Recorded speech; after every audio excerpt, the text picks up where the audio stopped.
Lesson 7, Principles of Composition, Part A. Dominance. Now, we should be talking about those principles which form a work of art.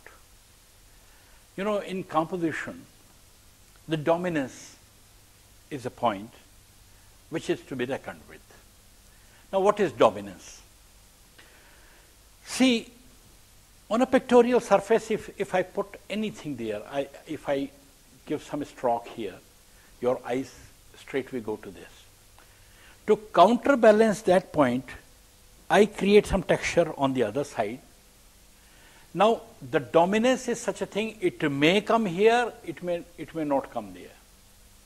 You know, suppose if the hue or the saturation of the pigment is much more there in comparison to the texture given here, then that will be dominating more, it will be dominating less.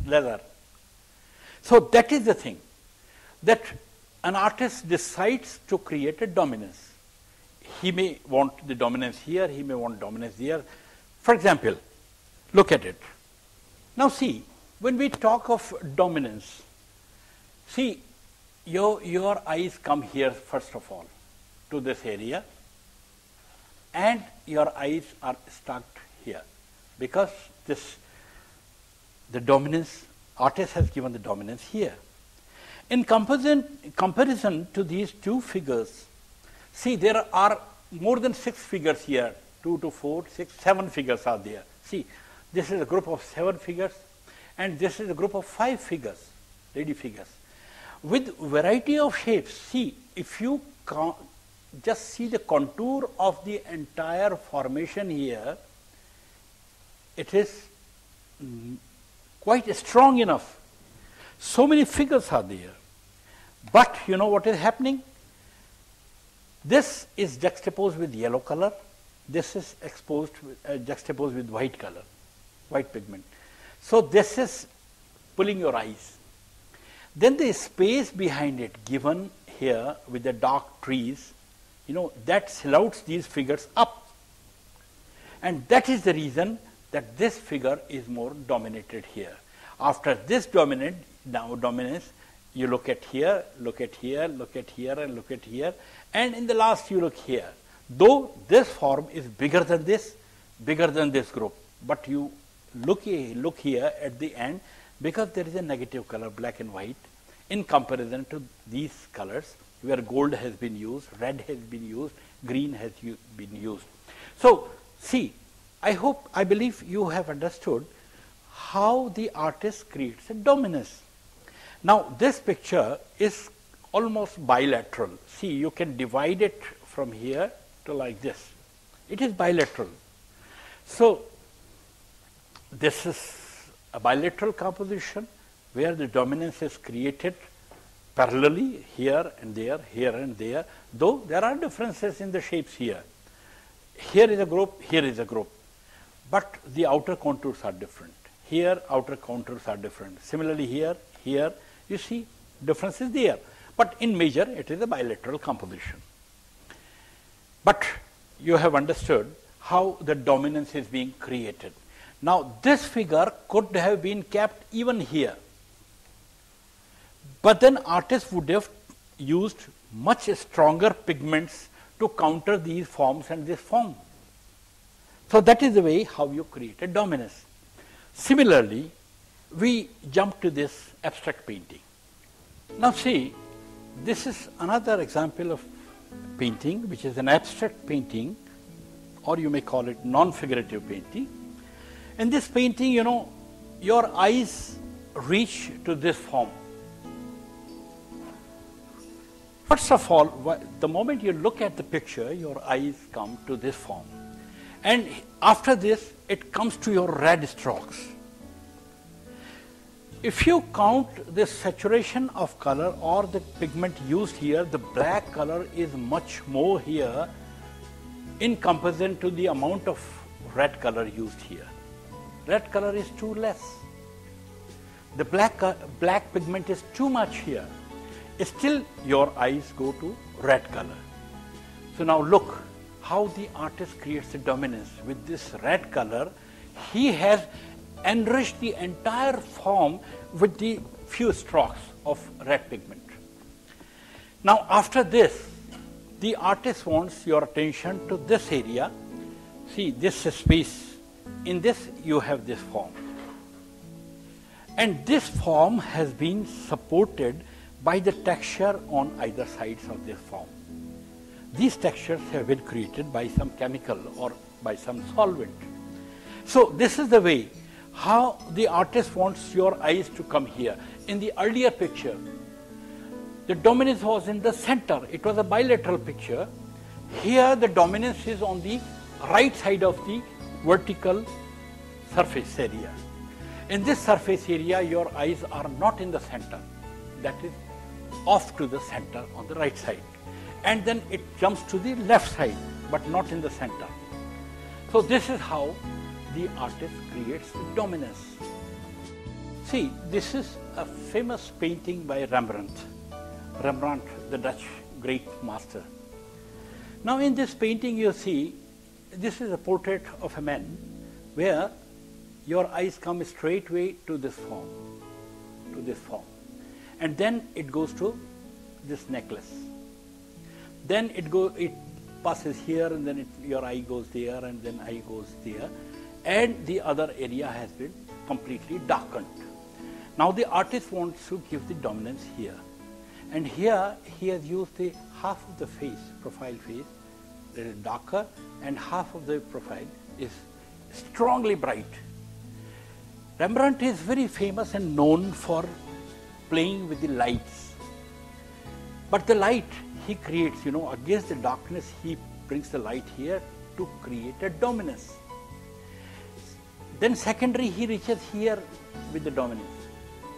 Now see here, this is the detail of the necklace of this man, which I have shown earlier in this picture. Now in this detailing of the necklace, the artist has treated this entire area, a smaller area, with very strong brush strokes. Now this kind of brush strokes were never used by his earlier masters. The earlier masters had blended each and every pearl in a different way. But here the pearl is not that important, as important the face is. So how the dominance on the face has been created by the master Rembrandt. This is a third example where we are discussing the dominance. Now your attention, see, there is a drama that this puppet is bending before Krishna's image. This is the child Krishna image from the famous temple of Srinathji near Udaipur area. Now see, there are lots of puppets here which have been silhouetted at the back side. This is being brought at the front, and there is another figure here. So every figure of the puppet is in adorning mood. They are adorning to child Krishna and worshipping. Now there are two hands, and the hands are in such postures as if what is this happening? What is this happening?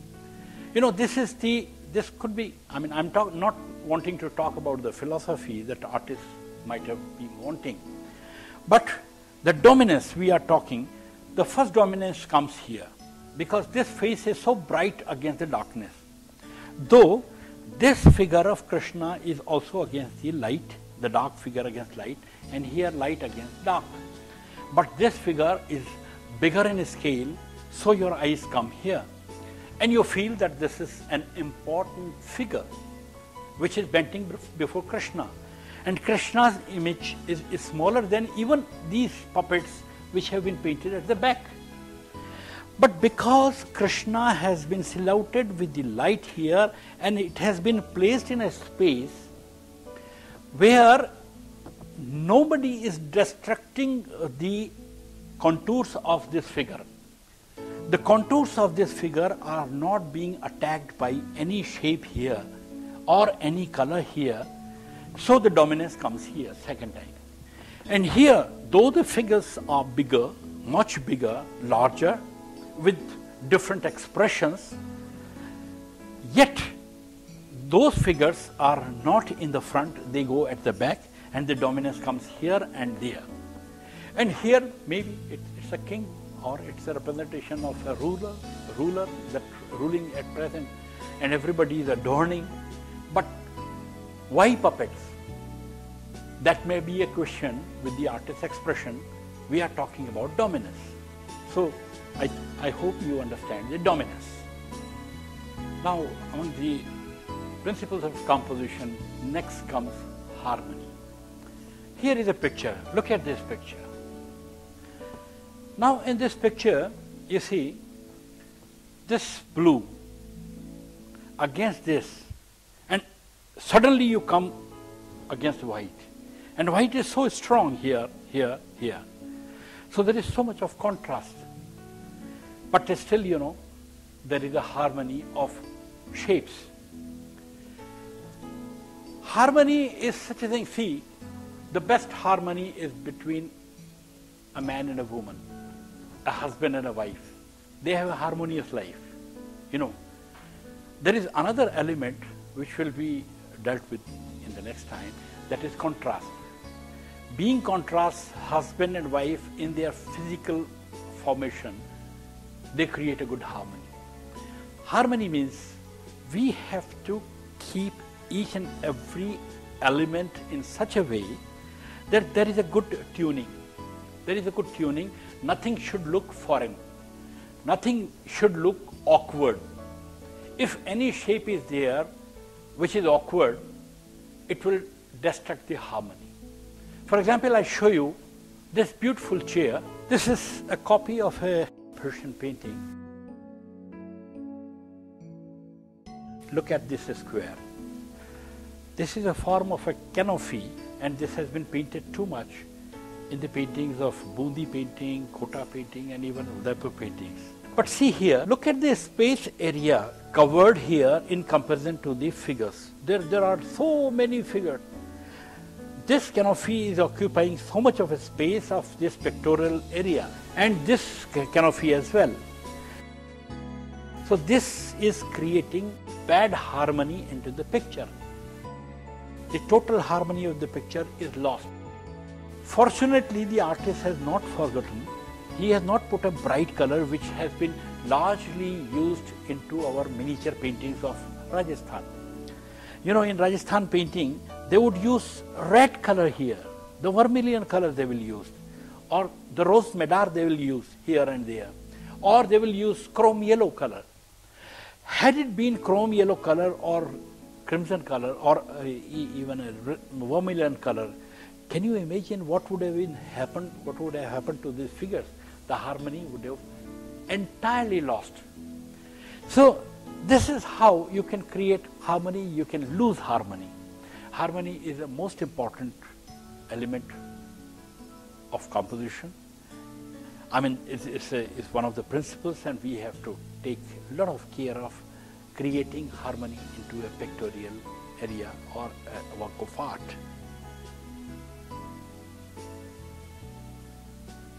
The next principle of composition is rhythm. Any form created in a work of art or in a space should have a rhythm. Your eye travels from one point to the other, one figure to the other figure, or one shape to the other figure. Even the textures, the application of colors, your use of lines, your creating the shapes, everything, whatever you have placed on a pictorial space, it creates a rhythm of its own. And rhythm, you know, it helps in giving a growth to the form. You see, this is an abstract painting. I'll show you the examples of different pictorial works. This is a non-figurative painting where you don't have any object through which I could show you that how the rhythm is being created, but there are various shapes created. See, here this shape is created. To counter this, this shape has been created just by the line. And in between, there is a doodling of brush, and with the doodling of the brush, the harmony is created, so that the contrast between the two is countered by these doodling of the brush with a metallic color. The metallic color shines, and the strength of this color is countered by this. So how the rhythm is created? Your eye goes here, comes here, then it travels there, then it passes, and this dot, it takes your eye to this direction. There is a blank space here, only this dot moves your eyes here, and this point moves here, and this is how. And see, there is a doodling here also, which could have grown up till there, but if this doodling would have gone there and there had been no flat surface, it might have been overdone here, because this rhythm would have been broken. How? Your eye goes here, then comes here, then goes there, then goes there, and then another area takes there. So this is how the rhythm is being created in a work of art. Now see, this is another example here. This is a monograph from 7th and 8th century from Dublin area. Now see, this is a very traditional method of creating a rhythm. You can see this rhythm is created here, and then the entire thing goes here, and then it moves here and here, and the entire pictorial area is being covered with the ornate things, ornate shapes and structures, and this is how the rhythm has been created. There are varied ways of creating the rhythm, but your eye travels from one place to the other and it moves. Now we see the third example. Look at this famous sculptor named Brancusi. Brancusi is a very important sculptor of the world. Now see how in stone he has created the rhythm like this. See, it is not bilateral. This goes like this, and here it comes here, and then it revolves again and it goes there. So how Brancusi creates the rhythm here? Look at this picture, by a famous picture by Paul Rubens, Peter Paul Rubens. In this picture, Rubens has painted the tiger hunt. Now tiger is attacking the entire karma of the people who are warriors. And look at the rhythm of this tiger. Look, the kind of rhythm he has created through the tiger, as if he has put the full force from the rear legs and the forelegs. And the way horse is jumping upwards, diagonally, and here another figure is putting his hands and he is tearing off the mouth of a lion. One more example is there. Now here the artist has created through light. It is just a play of light. The throb lights are there, and artist has created this kind of imagery here. It is only through the light. When the lights are off, it is not visible. But look at the rhythm, the green penetrating into pink color and the yellow penetrating, converting into green, and how the mauve is converting into the rose madar color. So the colors have been intermingled and it creates a beautiful rhythm all over. And this is the rhythm which gives the complete support to a work of art, and we say that it's a beautiful composition.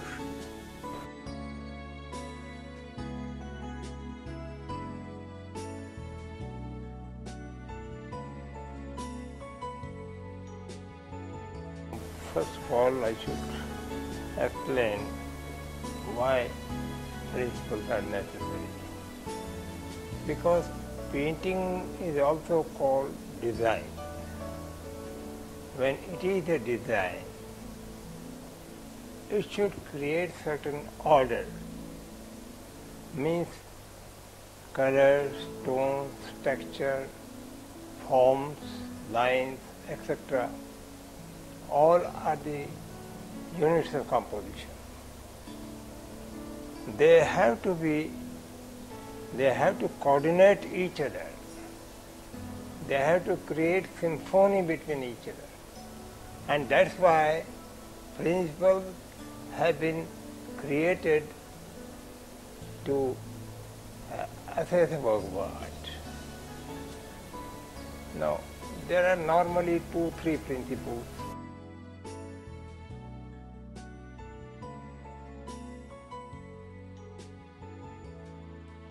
You see, dominance means if you want to suppose there is one hero in a work of art, you have to put all the efforts to divert the eyes of viewers on that hero. So if you want to focus the viewer on certain point, you have to apply all devices to divert the eyes of onlooker at one particular point. You can apply texture, you can apply heavy colors, you can apply all the means texture, or creating a dominating light or something like that. So principles are very useful to understand or to make a work of art in certain order, in certain particular right order.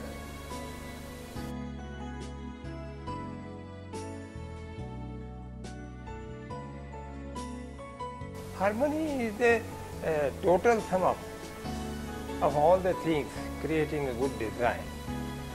Suppose there is a music concert and there are 10 instruments working over it, over which one is this tabla vadak.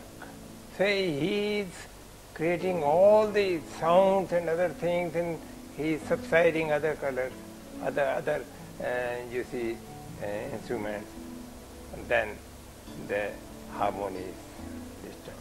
So harmony means coordination of all the elements, which is the coordination of balance, rhythm, proportion, etc.